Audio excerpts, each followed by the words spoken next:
Shared thoughts yesterday on what I feel the brass should do in the NFL draft. Today, I'm going to talk about what I think they actually will do. Good morning to you. Good Wednesday morning. I'm Dejan Kovacevic of DK Pittsburgh Sports, and this is Daily Shot of Steelers. It comes your way bright and early every weekday. If you're into hockey and or baseball, I also offer daily shots of Penguins and Pirates in the same place that you found this. Everybody wants a tackle. I don't even know what the motivation is for that, meaning the primary motivation, but it's become abundantly clear to me that everybody wants a tackle. And you know who else I think wants a tackle? Yeah, Omar Khan, Andy Weidel, Mike Tomlin, and everybody in management, because they've sent those signals now far and wide, particularly with the nature of the meetings that they've elected to hold with certain players, a lot of those being top-class tackles. Now, top-class tackles in this draft might be redundant as a statement. There are a lot of them. The most excruciating expression you'll see on any GM's face through this first round will be when they take a player at another position based on need and they let go one of these tackles. It is a tackle-heavy first round, and then depending on how many tackles and, of course, how many quarterbacks get selected, you might see them in the second round as well. If the Steelers are holding these meetings for any reason that it isn't some sort of misdirection, and they don't have a history of doing that sort of thing anyway, then that should signify two things for you. One, the obvious, lots of tackles, take the best player available. Two, they feel it's a need.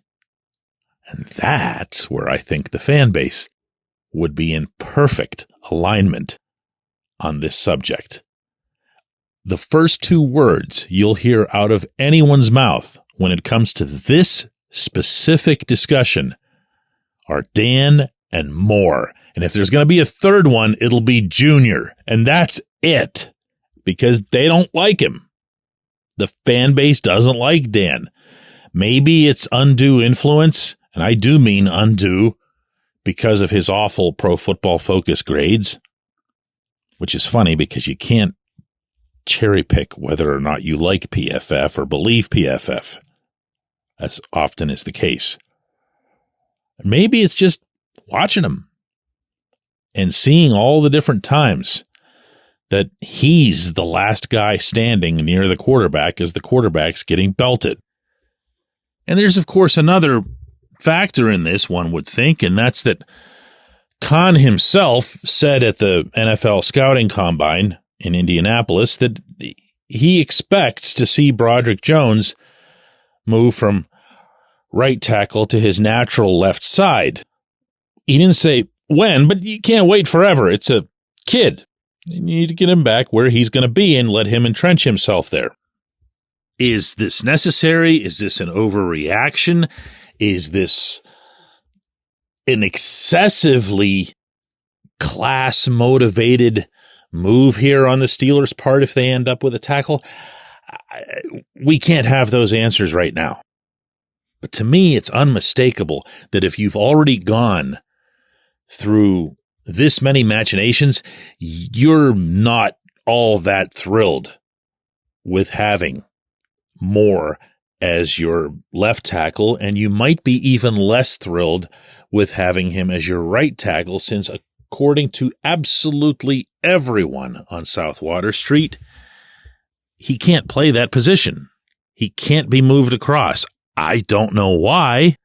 That's not common, but here again, their actions spoke loudest this past season.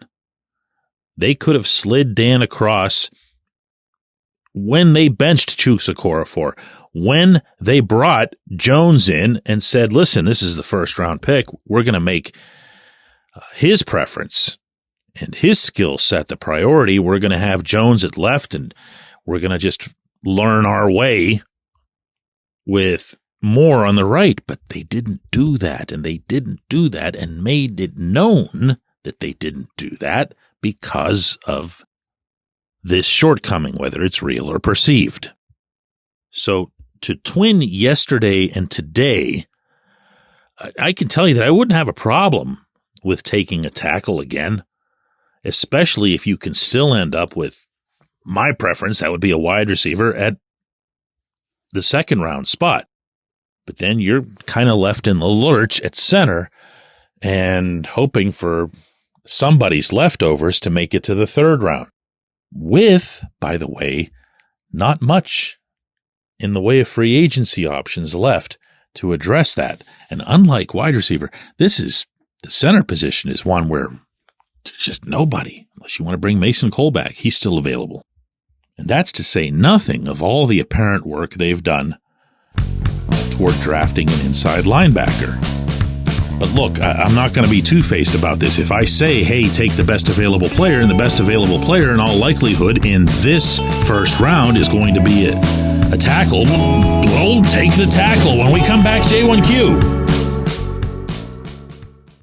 This segment of Daily Shot is brought to you by our good friends at Mike's Beer Bar. They're located on Federal Street, directly across from PNC Park. Mike has more than 500 beers on tap, including from more than 50 local breweries. Stop in and say hello. Tell Mike we sent you. Mike's Beer Bar.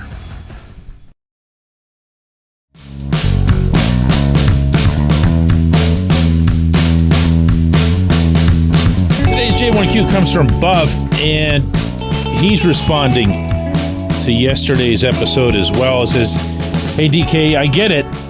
We need a wide receiver. We need a center. But if a stud cornerback is available, would you go corner? Buff, the main reason that I chose your entry today was that there were several, I don't want to say similar entries, but several that brought up the corner position.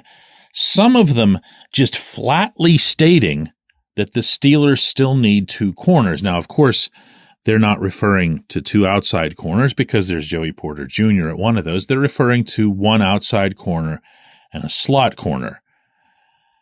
I agree 1,000,000,000% on slot corner, and I've made that an emphasis myself, particularly as it relates to a playmaking slot corner, somebody who can do some of that Mike Hilton stuff and get into the backfield for you, run some stunts. Well, outside corner, the Steelers are convinced they've got their guy. They might not be correct about that, but they're convinced that Dante Jackson, the veteran corner they picked up from the Panthers in the Deontay Johnson trade, is their guy. He is going to be, by every reckoning to date, the starting corner opposite Porter. Now, is that going to be a good call? Again, time will tell. There are certain things that they've said since the acquisition that they've liked about Jackson for a long time. He's one of those guys that they spent an inordinate amount of time on during the draft year before he was selected, and they feel like they've gotten to know him from afar and what he can bring. Maybe they're right. Maybe he's some kind of better fit.